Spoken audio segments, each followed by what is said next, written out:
I quit my 150K job overnight, and it saved my life. Hi, my name's Mark. A year ago, I was the guy everyone envied. I had a 150K a year tech job, a corner apartment with floor-to-ceiling windows, and a LinkedIn profile that practically glowed. But if you had met me back then, you wouldn't have seen the insomnia, the constant chest pain, or the fact that I hadn't eaten dinner at an actual table in months. On paper, I was living the American dream. In reality, I was falling apart. And I didn't even realize how bad it had gotten until one random Tuesday afternoon when my boss called me into his office to chat. The breaking point. I thought it'd be about a project deadline. Instead, my boss looked me dead in the eye and asked, "Mark, when's the last time you took a vacation?" I opened my mouth, but couldn't answer. I literally didn't remember. My last trip was 3 years ago for my cousin's wedding, and even then, I spent most of the reception hiding in a hallway answering emails.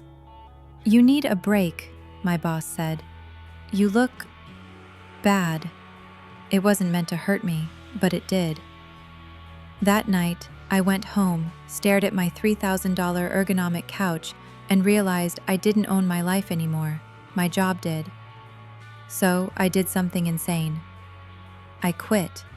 Overnight, no backup plan, no savings plan, no 2-week notice, just an email at 2 a.m. that said, "I can't do this anymore." The fallout. My friends thought I'd lost my mind. My parents lectured me about being irresponsible. My landlord reminded me that rent wasn't optional, and honestly, I panicked. I woke up the first Monday without work and sat there staring at my ceiling like, what have I done? Then the panic turned into clarity. For the first time in years, I had a full day with nothing to do. And you know what? It felt amazing. I walked to a park. I ate an ice cream cone. I called my mom just to ask how her day was, not because I was multitasking during a commute. I felt human again. But there was still one problem: money. Life without a safety net. Quitting cold turkey meant my finances were a disaster. I had a little over $2,000 in my bank account, which sounds like a lot until you realize rent alone ate half of that every month. I tried applying for new jobs, but my heart wasn't in it.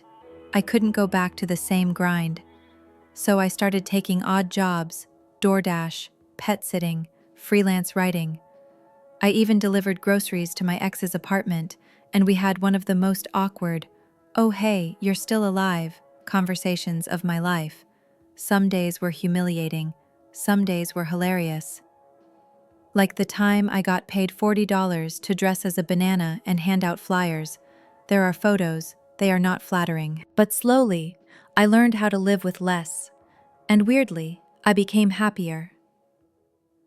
The wake-up call that changed everything. One night, I bumped into an old coworker at a bar. He was still at our old company, still grinding, still pulling 70-hour weeks. He looked worse than I ever did. "Man, you're glowing," he said. "I'm jealous." That's when it hit me. I hadn't realized how burned out I was until I stepped off the hamster wheel. Americans are taught that hustle equals worth. But what's the point of making 150K a year if you're too miserable to enjoy it? The twist ending. Here's where it gets good.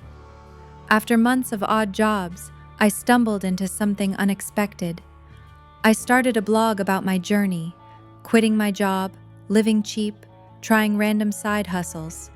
It blew up. People resonated with it. 6 months later, a startup reached out. They wanted me to write for them and share my story with their employees about burnout. They offered me a job with better pay, flexible hours, and unlimited vacation. I laughed when I got the offer because it felt like a joke. I went from a corporate robot to a guy who dresses like a banana for cash and somehow landed my dream life.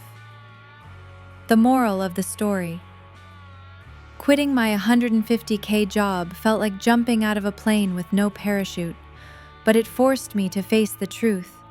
Money means nothing if you're miserable. Now, I make less than I used to, but I actually live. I see friends, I sleep, I breathe, and I'm not chained to my inbox anymore. So if you're watching this, wondering if you should quit your soul-sucking job, I'm not saying you should send that 2 a.m. email like I did, but I am saying, don't wait until you're burned out beyond repair. Life is way too short to trade happiness for a paycheck. And if all else fails, there's always the banana suit.